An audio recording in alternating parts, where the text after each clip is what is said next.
Hello, good afternoon. Hapon na naman po. Nagluto ako ng mani, nagsangag ba ako ng mani, tapos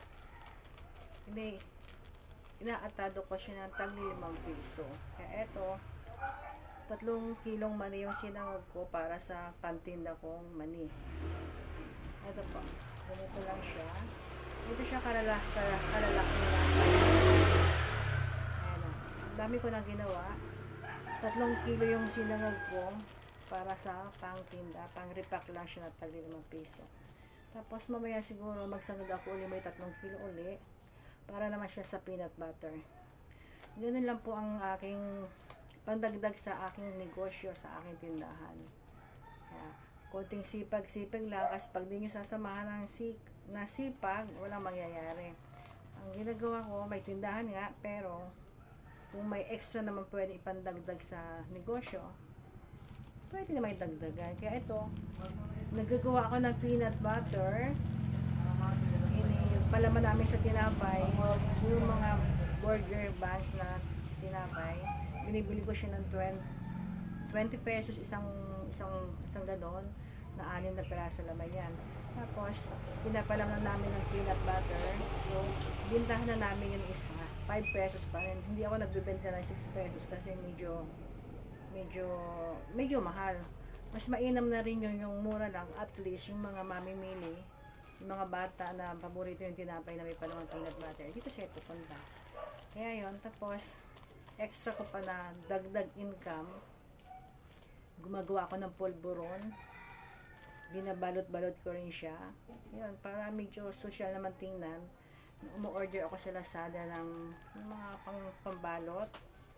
Tapos meron na rin akong yung sealer ba, yung pangsara, para medyo presentable naman yung pulburon. Maganda yung pakete niya pagkabalot. Tapos ito nga ngayon, ito ang mani na sinangag. Ito, actually matatapos na siya. Ilang piraso na lang yung pagbabalot ko, tapos na siya. Tapos bilangin ko na kung magkano lahat ito.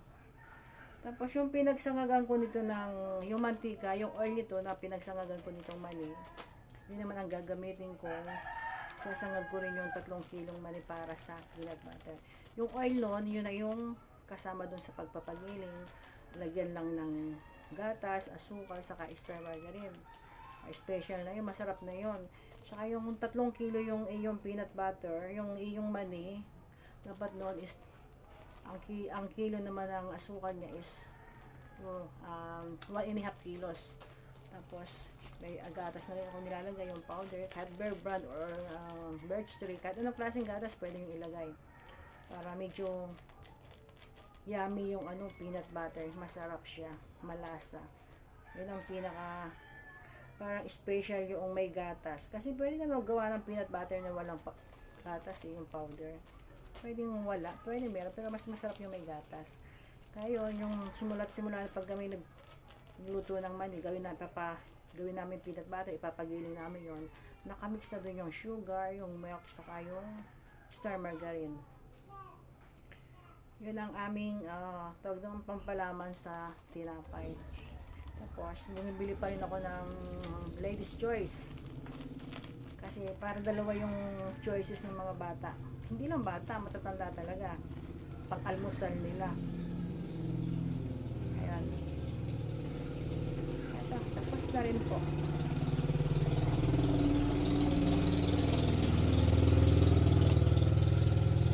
Natapos ko na yung eto, ganito siya karami yung mani. Eto po, 3 kilo ito. Ito ang pinalabasan, isang bilaong mani. Ewan ko lang kung magkano to, magkano lahat. Yung capital ko dun sa mani is 108 yung 1 kilo ng skinless na mani. 3 kilo siya, so yun. Tapos yung sugar, tapos yung star margarine, saka yung gatas. Hindi natin kung magkano kalalabasan ito, pero mostly naman pag nagluto ako ng 3 kilo, umaabot siya ng 500 pesos. Tapos yung aking sa Manila is 600 maganda yan, 650 yata yun, pero sa 6 na kilo naman yun. hinahati ko siya, ginagawa ko ng 3 kilo. Natatapos ko to na sa peso na to, sa total ba kung magkano lahat, inabot ng 500 pesos. So, pumuhunan ka lang dito ng 324 doon sa 3 kilo. So, ito naman nasa 500 na. Yun naman ginamit kong oil is gagamitin ko naman siya sa pang-peanut butter. So, hindi naman sayang. It's magagamit pa rin yun. So, ayun, nagbawang lang ako, konting asin, sayang, konting pampalasa. Okay yan. Tapos yung cellophane naman, magkano lang naman yung plastic na 100 nito is 8 pesos lang. So, meron pa rin, malaki pa rin yung tubo mo dun sa iyong ginawa mo. Kasi mostly talaga dapat talaga dati kasi hindi ako gumagawa nito, hindi ako nagluluto nito. Bumibili lang kami ng yung harina ba, kasi may nagdala ko dito na may nagdi-deliver ng mani. Nung sabi ko nga kukunti yung mani, nung sabi ko ako na lang kaya magluto, kaya ko na magluto. So nagtry ako. Ayun nga, siguro yun yung dami nito. Pag bibili namin doon sa nagdi-deliver, halos kaunti lamang yung 5 pesos. So nung ako nang gumawa, marami siya. Kaya sabi ng mga kapitbahay namin yung bumibili dito, sabi niya, siguro sariling gawa mo to kasi marami. Sabi ko, oo nga. Kaya sabi ko, sinisipagan ako magluto eh. Kaya ayan. Ito, hindi ko siya nasara na pinatay ko na yung apoy. Mamaya ko na siya pinatay ko na yung kandila. Ang ginagamit kong pangsara nito, yun lang, kandila lang. Kasi hindi ko pwedeng gamitin yung sealer ko kasi manipis yung plastic. Matutunaw siya, sobrang manipis. Pero yung isang klase ng plastic is makapal siya, pwede mong gamitan ng sealer. Pero ito, kandila lang, esperma lang, is apoy lang. Kasi sobrang manipis yung plastic eh. Kasi nakaraan wala akong makuhang plastic na na makapal. So pinagtiyagaan ko yung manipis. Okay lang yan. At least medyo okay naman gamitin. Siguro naman ito. Pahinga na ng konti. Tapos, yun namang 3 kilong mani para sa peanut butter ang aking gagawin. Sipag-sipag lang po. Sipag-tiyaga. Ganun lang. Kasi pag hindi mo sasama ng sipag, ng tiyaga, walang mangyayari. Syempre, stay na ako dito sa Pilipinas, hindi na ako mag-abroad kasi medyo nagkakaedad na tayo, 54 na tayo, so kailangan natin ng mag-stay na dito kasi wala nang tawag doon. Tatatlo na lang kami sa bahay, kung aalis pa ako, hindi yun dalang 2 ng nanay ko saka yung anak ko nandito, so wala na rin napapabayaan din yung tindahan namin. So, kaya sabi ko, decide na lang din na dito na lang ako. Ayun nga, sa tindahan na lang ako matutok.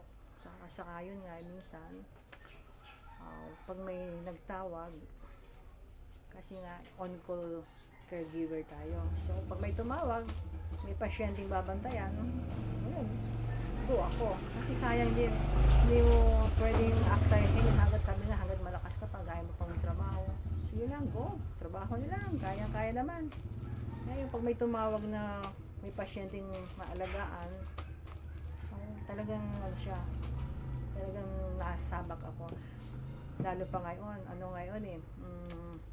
100 pesos per hour ang caregiver ngayon. So, saan ka pa? Hindi ako namimili ng trabaho basta pagkakakitaan. Kaya kayo dyan, maging rin po kayo. Kung gusto rin maging caregiver, mag-training na kayo. Kaya ay pasa kayo ng actually, di naman ako nag-graduate ng caregiver. Graduate ako ng midwife. Sa Lourdes ako nag-graduate, pero hindi ako nag-board exam. Nag-abroad na. Ayun. Tapos, sa abroad, umuwi na. Dito na lang, mag-stay na lang dito sa Pilipinas. Ayun ako, napakwento na po ang inyong Inday. Sige po, see you again. Bye-bye. Thank you very much po.